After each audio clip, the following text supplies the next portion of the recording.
अस्सलाम वालेकुम नाज़रीन, एक नई वीडियो में खुश आमदीद। आज की वीडियो में आपके साथ शेयर करूंगी बाल्टी दाल की बहुत ही मज़ेदार सी रेसिपी।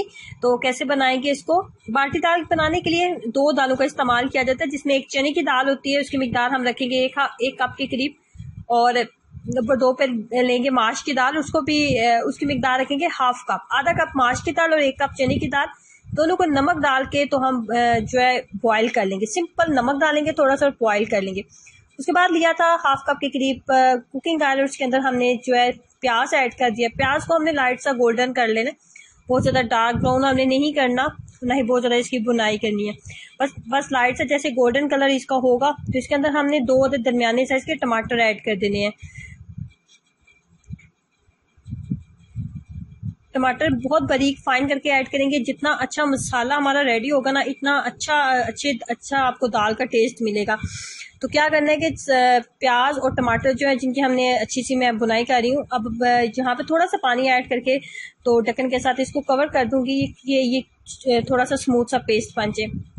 उसके बाद क्या करेंगे, इसके अंदर जाएगा 1 चाय का चम्मच लाल मिर्च पाउडर।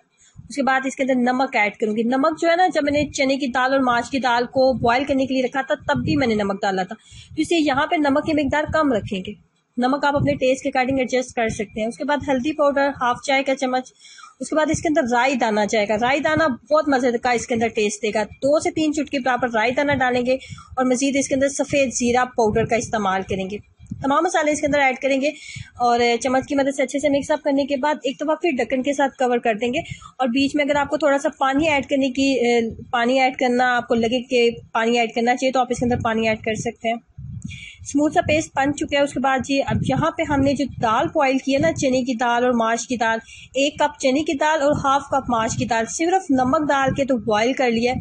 तो वो पानी समेत, जब उसके अंदर थोड़ा सा पानी रह गया तो उसी पानी समेत मैंने इसके अंदर डाल दिया, ताकि यहाँ पे फ्लेम को मीडियम कर देंगे ताकि इस मसाले के अंदर भी दाल थोड़ी सी कुक हो जाए और तमाम मसालों का जो टेस्ट है वो दाल के अंदर ऐड हो जाए। तो इसलिए मैं इसके अंदर इसको डाल रही हूँ।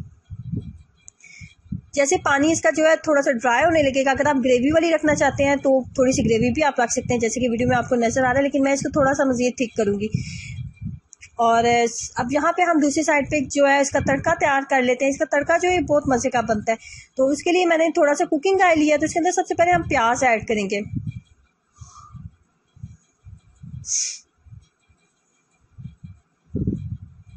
इसके अंदर हम प्याज डालेंगे, प्याज का कलर थोड़ा सा चेंज करेंगे। प्याज का कलर जैसे ही चेंज होगा तो मजीद हम चीज़ें इसके अंदर ऐड करेंगे, जिसमें होगा लहसुन के जवे होंगे, 2 लहसुन के जवे ऐड किए हैं। उसके बाद इसके अंदर कड़ी पत्ता ऐड करूंगी। कड़ी पत्ते के अलावा इसके अंदर जो है थोड़ी सी अदरक भी जाएगी। उसके बाद इसके अंदर मजीद सब्ज़ मिर्ची भी ऐड करेंगे। सब्ज़ मिर्ची अगर आप नहीं डालना चाहते तो यहाँ पर स्किप भी आप कर सकते हैं। और मजीद इसके अंदर साबुत सफ़ेद ज़ीरा जाएगा। तमाम चीज़ों की जब आपको लगे कि हल्की सी खुशबू आने लगी है, किसी भी चीज़ को जलाना नहीं है, डार्क कलर नहीं आने देना आपने, वरना जो सारी दाल का टेस्ट है वो चेंज हो जाएगा। जैसे आपको इसकी हल्की सी खुशबू आने लगे, फ्लेम को बंद कर दें और दाल के ऊपर आप तड़का लगा दें।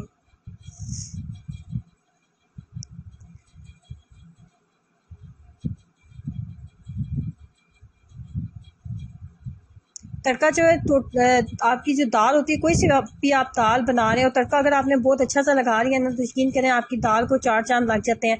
तड़का इतना ज़्यादा ज़रूरी होता है दाल में। और मसाला बना के जो दाल बनाई जाती है उसके साथ भी अगर आप दाल को सिर्फ तड़का लगा लें, लास्ट पे सिंपल कोई भी चीज़ आपके पास मौजूद नहीं है तो आप देसी घी का तड़का लगा दें दाल को, उससे भी दाल का फ्लेवर बहुत कमाल का हो जाता है।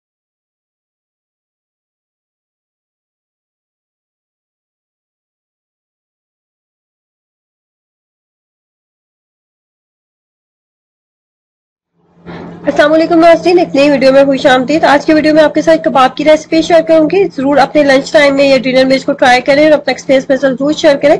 इस कबाब का नाम है बाल्टी कबाब रेसिपी। और ये रेसिपी जो है नॉर्मल जी आप जितने भी कबाब बनाते हैं उनसे टोटली आपको डिफरेंट लगेगी और टेस्ट में तो है ही कमाल की। तो कैसे बनाएंगे, इसको बनाने के लिए सबसे पहले मैं लूंगी सब्ज मिर्चें। 2 से 3 सब्ज मिर्चें मैंने ली थी बड़े साइज की, और रफली उनको हमने चॉप कर लिया था। उसके बाद 1 चाय का चम्मच इसके अंदर लहसुन और अदरक का पेस्ट भी मैंने ऐड किया। लहसुन और अदरक का पेस्ट ऐड करेंगे और उसके बाद मजीद हम इसके अंदर धनिया ऐड करेंगे। सब्ज धनिया इसके अंदर जाएगा थोड़ा सा।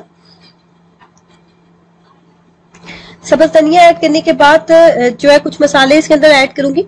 मसालों में इसके अंदर सबसे पहले जिस चीज का इस्तेमाल करेंगे हम वो जाएगा गरम मसाला पाउडर। गरम मसाला पाउडर इसके अंदर जाएगा 1 चाय का चम्मच, 1 चाय का चम्मच लाल मिर्च पाउडर, और ये जो थी 3 से 4 सब्ज इलायची नहीं थी मैंने, 3 से 4 सब्ज इलायची, थोड़ी सी जायफल और थोड़ी सी जावित्री, तीनों को मैंने मिक्सअप कर लिया था और मैंने 2 से 3 खाने के चम्मच पाउडर बना लिया था। उस पाउडर में से 1 खाने का चम्मच जो है पाउडर आपने ले लेना है, और मजीद हम इसके अंदर नमक ऐड करेंगे।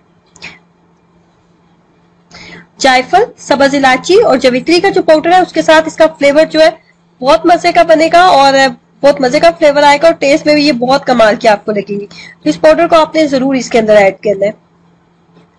उसके बाद ये तमाम मसाले जब हमने पीस लिए हैं तो उसके बाद हम इसके अंदर बोनलेस चिकन का इस्तेमाल करेंगे। तकरीबन 300 ग्राम के करीब मेरे पास बोनलेस चिकन था, 1.5 पाव के करीब मेरे पास तकरीबन चिकन था।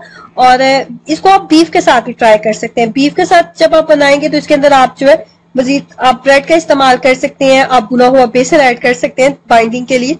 चिकन के अंदर जब चिकन के साथ आप बनाएंगे तो चिकन के लिए मैंने सिर्फ इसके अंदर 1 अदद अंडे का इस्तेमाल किया था। अगर आप बीफ के साथ बना रहे हैं तो भी आप इसके अंदर अंडे का इस्तेमाल कर सकते हैं।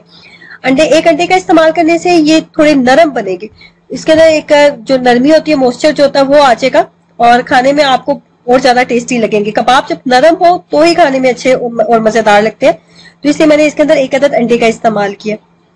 अंडा इस्तेमाल करने के बाद, अंडा डालने के बाद एक दफा मैंने फिर इसको पीस लिया था। उसके बाद हाथों के ऊपर लगाएंगे कुकिंग ऑयल और बस इस तरह की हम इसको शेप दे लेंगे।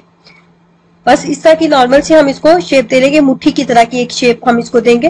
और उसके बाद सिंपल मैंने इसको फ्राई कर लिया था। मेरे पास जो ग्रिल पैन है वो थोड़ा बड़ा है और इसके अंदर जो है 10 से 12-15 कबाब जो है आराम से आ जाते हैं, इसलिए मैंने ग्रिल पैन का इस्तेमाल किया। आपके पास नॉर्मल कोई सा भी पैन है, तवा है, आप उसके ऊपर इसको बना सकते हैं। जिसको हम शैलो फ्राई करेंगे, बहुत ज्यादा हाई फ्लेम के ऊपर नहीं इसको फ्राई करेंगे क्योंकि जो चिकन है वो बहुत जल्दी कुक हो जाता है और वो ये कीमे की फॉर्म में है। लेकिन फिर भी हम इसको जो है इसको अच्छा टाइम इसको देंगे कुकिंग के लिए, 10 से 15 मिनट ये लेगा ताकि ये अंदर तक अच्छे से कुक हो जाए। इतनी देर तक मैंने कुक किया था कि अंदर तक भी बहुत अच्छे से कुक हो जाए और बाहर भी बहुत अच्छा सा गोल्डन सा कलर जो है इसके ऊपर आ जाना चाहिए। देखने में ये जितने ज्यादा टेस्टी लगते हैं ट्रस्ट में खाने में इससे कहीं ज्यादा मजे के बने थे। तो आप अपने लंच को मजेदार बनाए या फिर डिनर में इसको जरूर ट्राई कीजिएगा, अपना एक्सपीरियंस मेरे साथ जरूर शेयर करें। वीडियो को लाइक करना और चैनल को सब्सक्राइब करना मत भूलें। अल्लाह हाफिज।